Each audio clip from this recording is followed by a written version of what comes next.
receives not the slightest encouragement to be anything less than loving in personal dealings with homosexuals, while anti homosexual violence deserves to be vigorously denounced. It does nobody any good to ignore the dangerous way in which isolated and relatively rare incidents of violence against homosexuals have been exploited to stifle freedom of speech and coerce societal endorsement of homosexual practice. So he's writing in 2006. That's when his book was published. When the persecution of gay men in particular, fired from their jobs, denied housing, bullied in school, assaulted, murdered, was well known in response to the AIDS hysteria. Um, no, he doesn't really take into account the harm that comes to people through this teaching. Only, well, see, that was 2006. In 2013, not that much after his book was published, Exodus International, which is the largest ex-gay ministry featured in the Netflix special Pray Away, disbanded when when um, when they realized that trying to transform gay people into straight people through prayer, exorcisms, counseling, and 12-step support groups did more harm than good. This is a decision that the leaders of Exodus International came to on their own, not from outside pressure. A year before that, in 2012, I met with a Vineyard pastor colleague. Vineyard is a denomination, evangelical denomination that I was part of, whose church sponsors an ex-gay ministry. So one of these ministries under the Exodus International umbrella. That pastor told me that he now meets with every, this is 2012, he now meets with every gay man who joins the ministry to warn them not to pray that their same sex attraction will go away because it will put them at risk of depression or even suicide. I mean, I was godsmacked when he said that. I'm like, dude, I mean, healing homosexuality is the whole point of the ministry, and you're still doing that even though you recognize the harm. So Robert Gagnon cites two verses in Leviticus as the biblical bedrock for his view that the Bible condemns all same gender sexual acts, regardless of the context in which they occur. I'll read them to you now. You shall not lay with a man as with a woman, it is an abomination. Leviticus 18:22. And then a mirror verse in Leviticus 20. Leviticus 20, the chapter, pretty much mirrors the content of Leviticus 18, and we'll come to the reason for that in a bit. But the version of it in Leviticus 20, essentially the same law, restated like this: if a man lies with a male as with a woman, both of them have committed an abomination. They shall be put to death. Their blood is upon them. That's Leviticus 20:13. So today we're going to focus on Leviticus because how we interpret these two verses will determine how we interpret Romans 1 and 1 Corinthians 6:9, the significant verses in the New Testament, portions in the New Testament. So last week we said every text, and this is understood by Protestants, Catholic, conservative, liberal Christians, every text must be interpreted according to its original literary, grammatical, historical, and cultural context. You can't just take a text out of context and then slap on any meaning that you want to give it. You're trying to look for what was the intention of the original writers based on their original context. And one of the things that means is that each text must be interpreted according to the kind of writing it is, or its literary genre. Is it poetry? Is it story? Is it law? And so on. We interpret things differently based on their genre. To condemn something as unlawful, poetry and story and other genres won't do. To ban something, you need a thou shalt not. You need a commandment.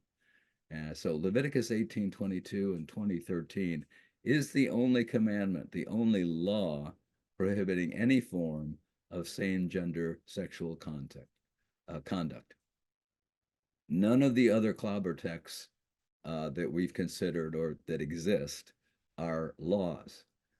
Genesis 2 and 19 are stories. Romans 1 is a form of rhetoric called diatribe. And 1 Corinthians 6:9 is part of something called a vice list, which was common in the ancient world.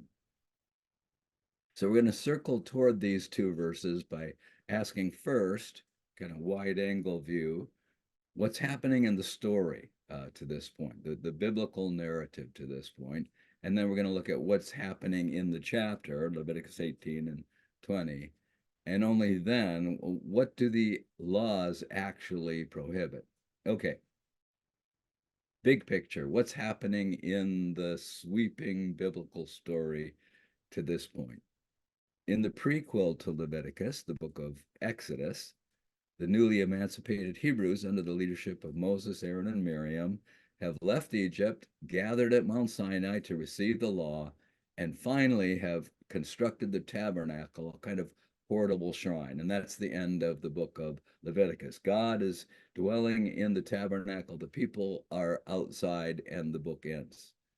Leviticus picks up the story with instructions from the base of Mount Sinai about how to approach the divine presence in the tabernacle. Now that God is dwelling in the tabernacle, how do we respect God's presence and not encroach upon him in entering this sacred space? But the shadow that hangs over Exodus and Leviticus is the golden calf episode, how the Hebrews turned to idol worship while Moses was receiving on the law on Sinai. So this fact that the apex moment, receiving the law on Sinai, is marred by lapsing into idol worship demonstrates something very telling and underappreciated about the biblical tradition. The biblical tradition doesn't cover up internal failures. The founders of Israel, for example, Abraham, Sarah, Jacob, Moses, Aaron, they're all presented as noble, inspired, but also deeply, deeply flawed human beings. And we see this in the Gospels, of course, with the disciples. From the get-go, the biblical tradition embraces the need for self-correction and internal critique.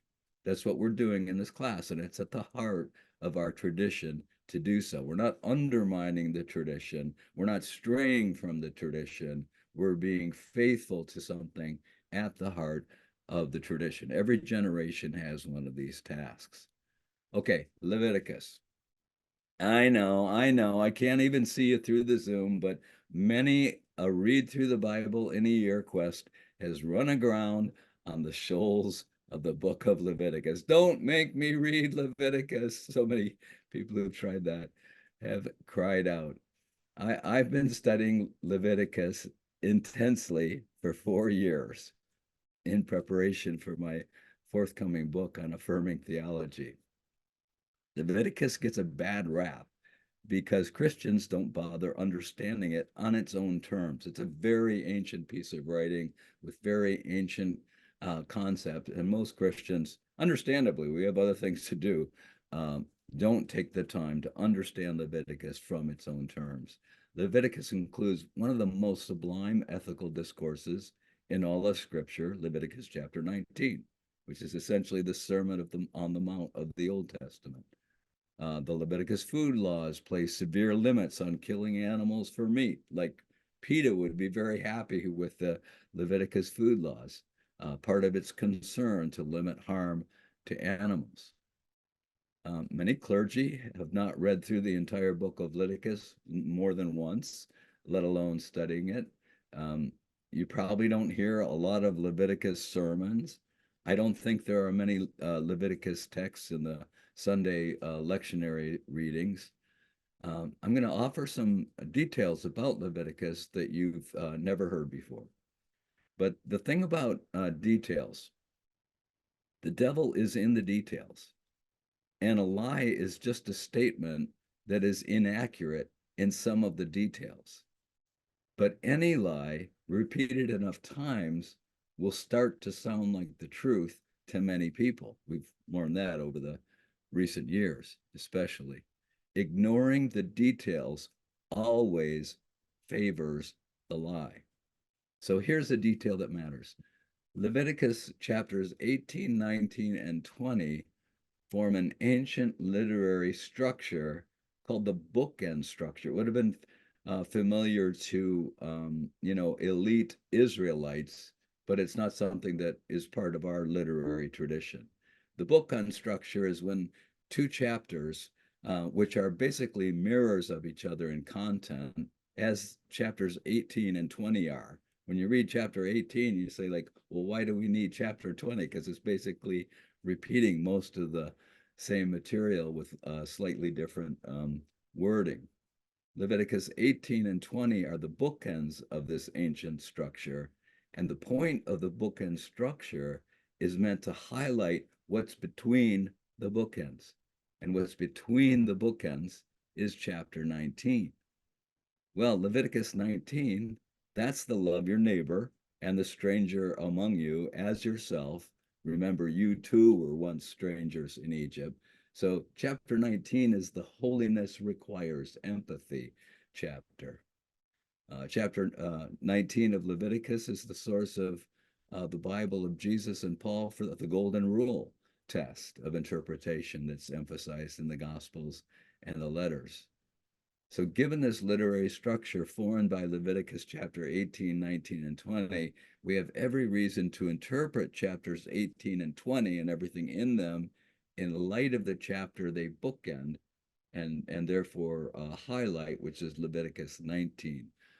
Robert Gagnon and other non-affirming scholars are completely oblivious to this. It doesn't serve their purpose.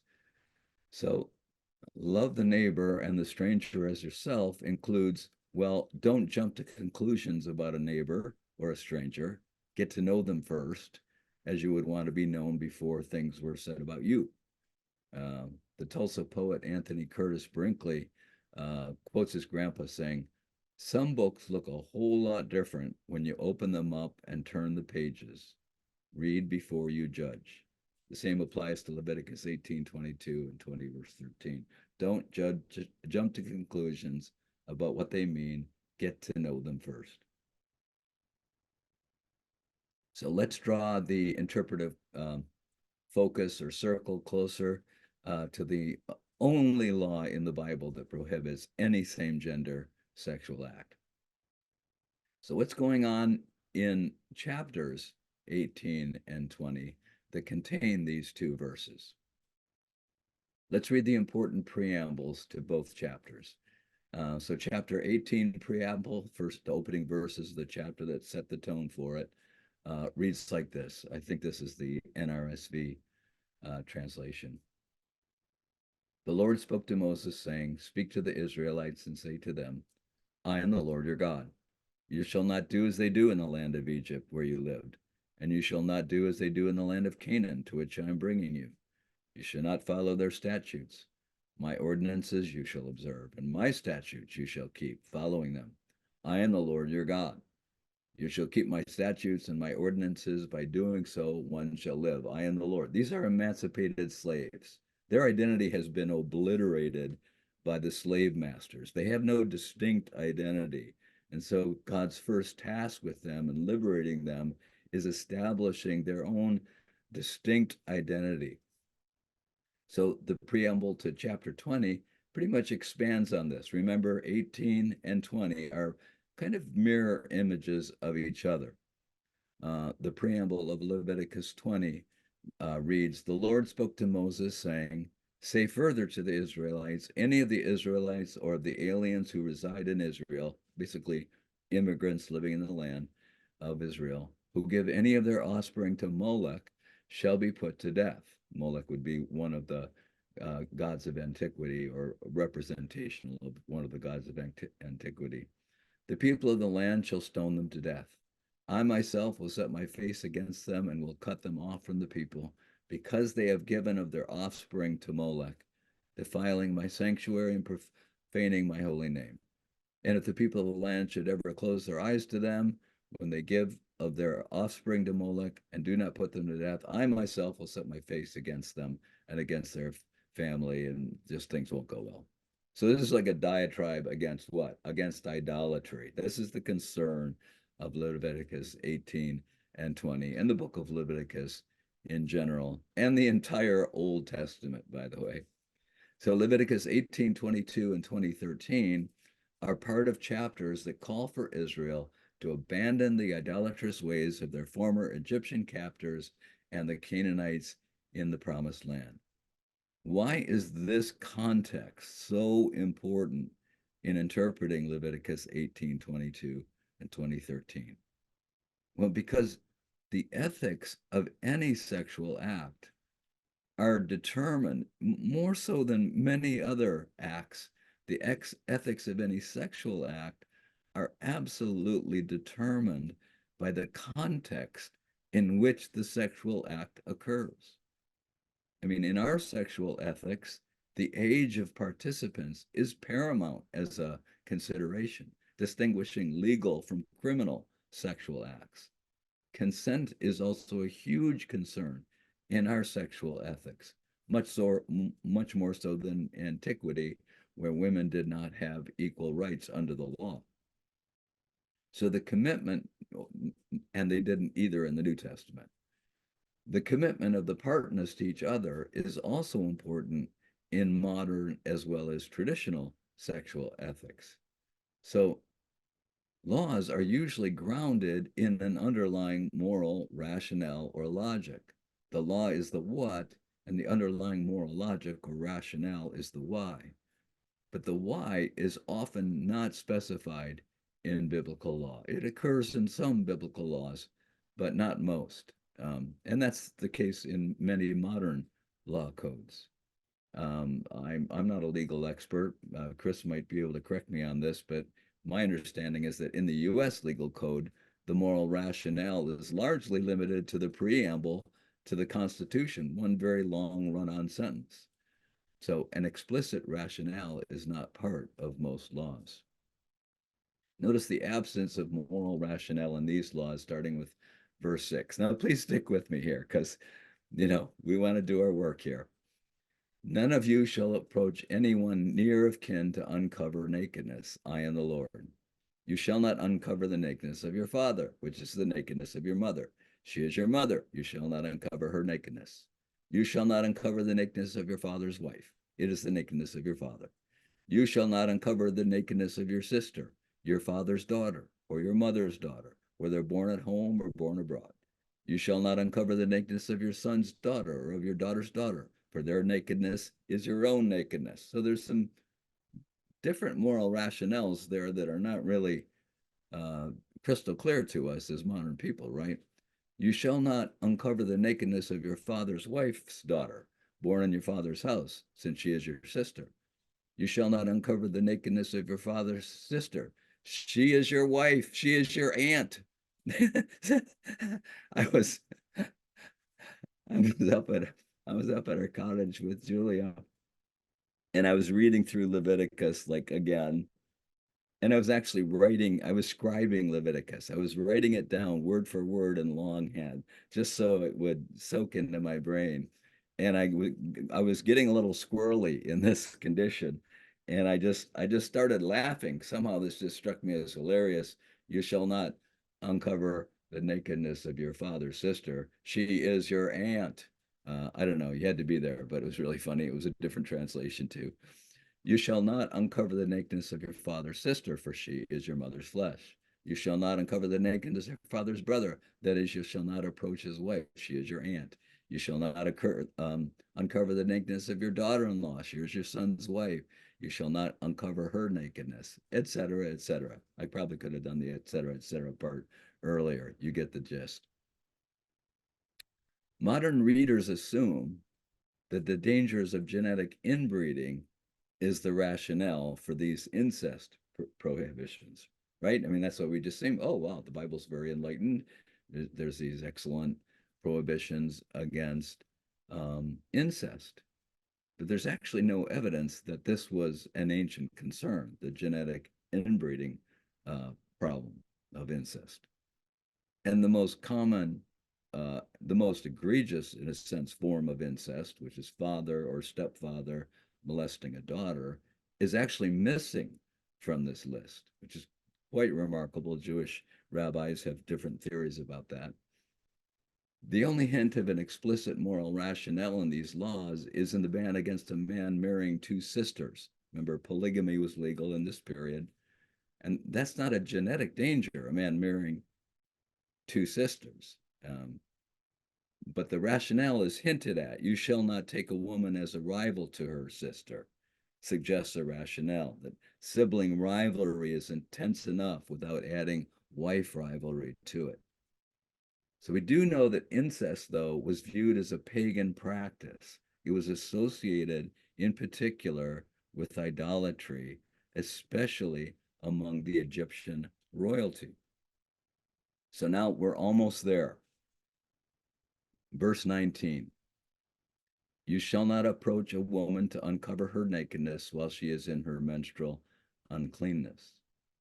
You shall not have sexual relations with your neighbor's wife and defile yourself with her. Verse 21, we're almost there. Do not give any of your children to be sacrificed to Moloch, for you must not profane the name of the Lord your God. I am the Lord. And now our verse. You shall not lie with a male as with a woman.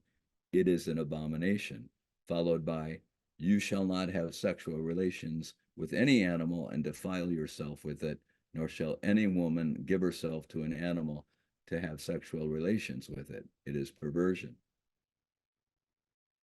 Okay, a few of those details on you shall not lie with a male as with a woman. First, virtually all scholars, including Gagnon, the non-affirming gold standard scholar, see this as a reference to anal intercourse. It's a very specific sexual act that is referenced here. If you have 15 minutes sometime, I can explain. Interestingly, the Journal of Sexual Medicine reported in 2011 survey that only 40% of gay men reported having anal intercourse with their last partner. Not that it's any of our business. Another detail, the absence, and you've probably noticed this already, the absence of any rationale for the law attached to the law, as is mostly the case with laws.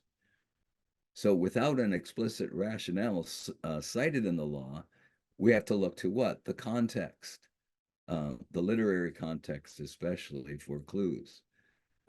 Warning against idolatry is the major theme of the big story in Genesis, especially Exodus, and now in Leviticus.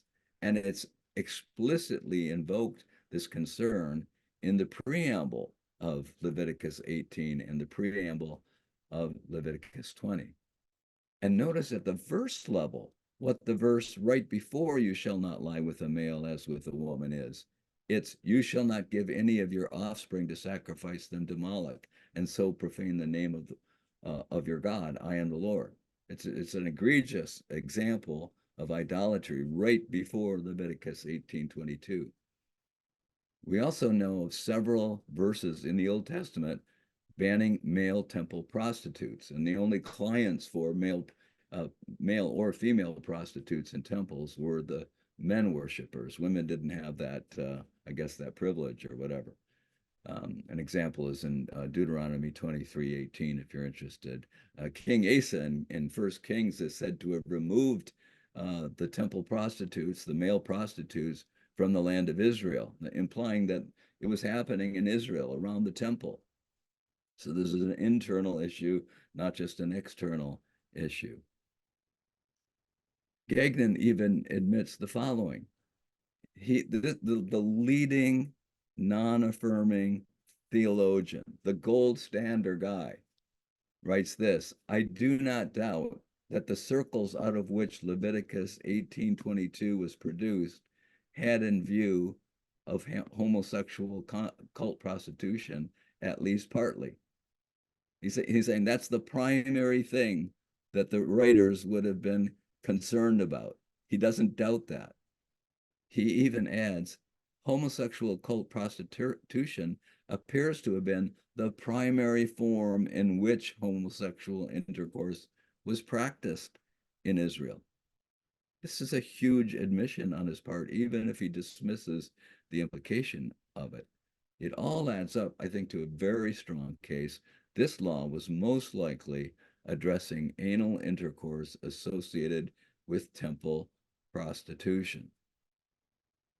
Also, please notice that Gagnon and others insist on using the term homosexual in their writings without any defense of their use of that term, even though there was no such term in ancient Hebrew for those with a predisposition to sexually desire members of the same gender.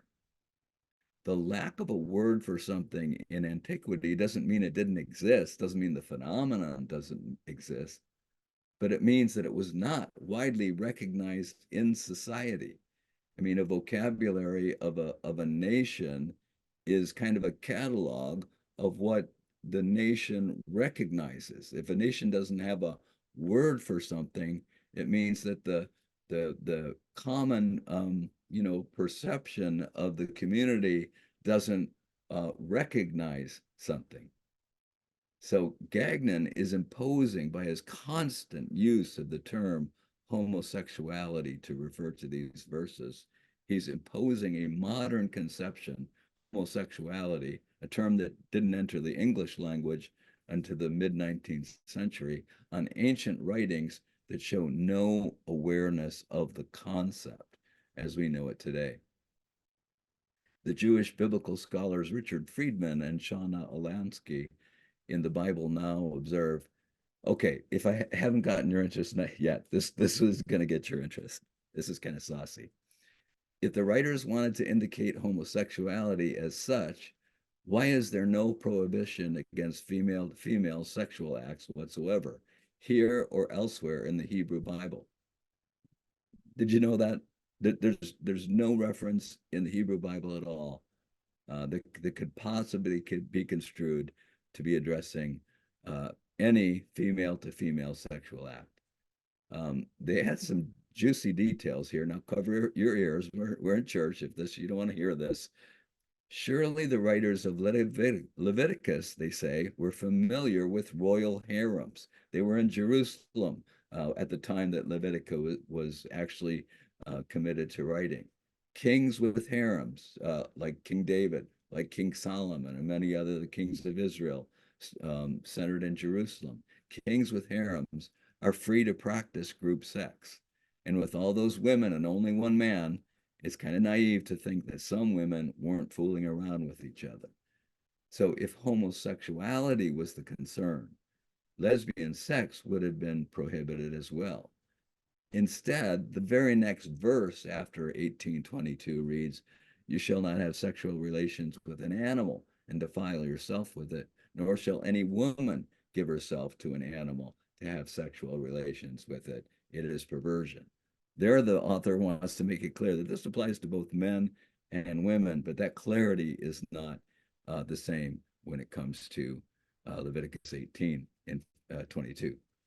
So a final piece of evidence related to this word abomination. This word abomination has done a lot of damage.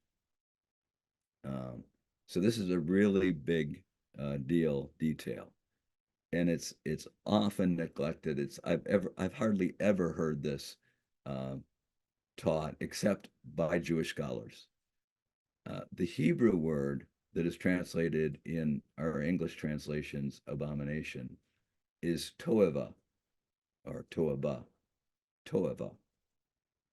And Jewish scholars now prefer a translation like an offensive thing or taboo to a word like abomination, because in English, abomination has it's like the most severe moral condemnation is to call something an abomination.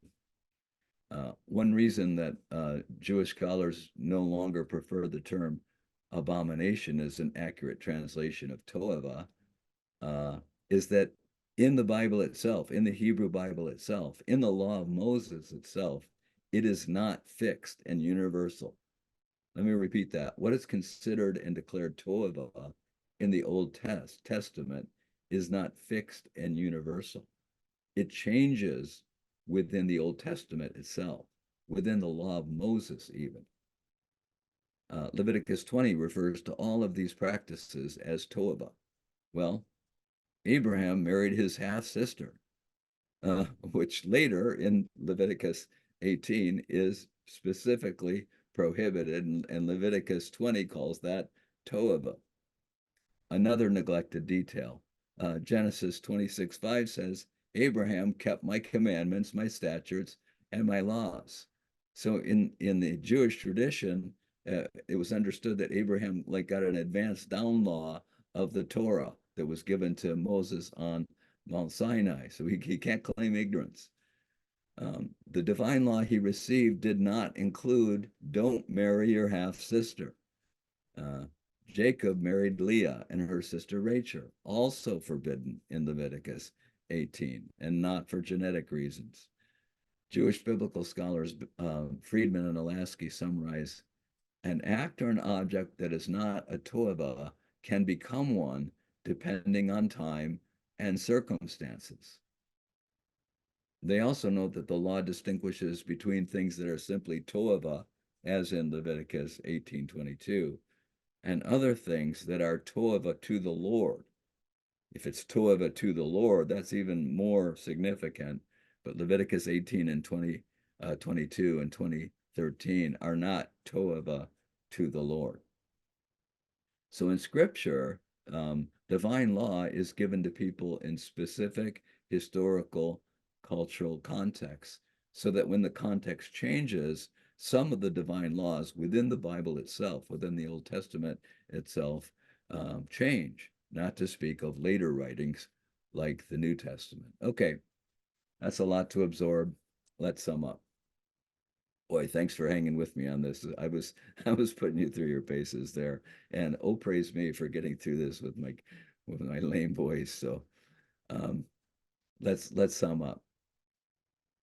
The church doesn't overturn traditional interpretations until they have to, until it's obvious that enough people that the traditional interpretations are harmful to some group of people affected by them. That's been the case with slavery. That's been the case with women's equality. That's been the case with the teaching that the Jews bear collective guilt for the death of Jesus and many other issues. Those issues were not reconsidered until it became self-evident to more and more people within the church that these interpretations were contributing to harming certain groups of people. And with the largest ex-gay ministry admitting that healing homosexuality is more harmful than helpful, that moment has surely arrived for this issue. So people threatened by these advances that we've made in our nation, marriage equality, the Supreme Court decision, etc., people who are threatened by these advances are basically trying to go back to Egypt, so to speak, the way it used to be, based on the idea that these things are addressed in the Bible. So somebody has to say, wait a minute, I've studied the Bible carefully, and that's just not the case. The devil is in the details. The core of the problem is religious. So religious people have to do the cleanup on this. So first, Leviticus 18 and 20 is important because it's the only text in the Bible of Jesus and Paul that is in the form of a law that refers to any prohibition of sexual acts between members of the same gender. We don't just dismiss these verses because, well, it's the Old Testament. You notice I didn't use that argument. No, it's the Bible of Jesus and Paul, so we treat it with respect, and that means we work to understand the text within its original literary, grammatical, historical, and cultural context. And when we do this, we see some very important things. One, lesbian sex is not mentioned at all anywhere in the Bible of Jesus and Paul. The only sexual act referred to in Leviticus 18 and 20 is anal intercourse, so it couldn't apply for that reason alone to coupled men who don't express their intimacy in this way. 3, beyond that, The moral reasoning of Leviticus 18 and 20 is not spelled out as part of the prohibition. We have to infer the moral rationale from the context. And the strongest evidence, judging from the overriding context of the first 5 books of Moses, the immediate context of Leviticus 18 and 20, and the immediate context of the preceding verse, is to avoid any practices associated with the pagan worship of neighboring nations at this time that were also affecting Israel at the time that Leviticus was written. Finally, we can also demonstrate that what is considered toeva, an abomination, to use that improper translation,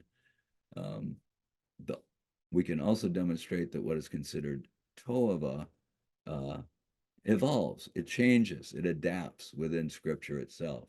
What is toeva in one time is not toeva in another set of historical circumstances. All of these observations, based on our study of sacred Scripture, not dismissing it, point away from applying these verses to our LGBTQ loved ones.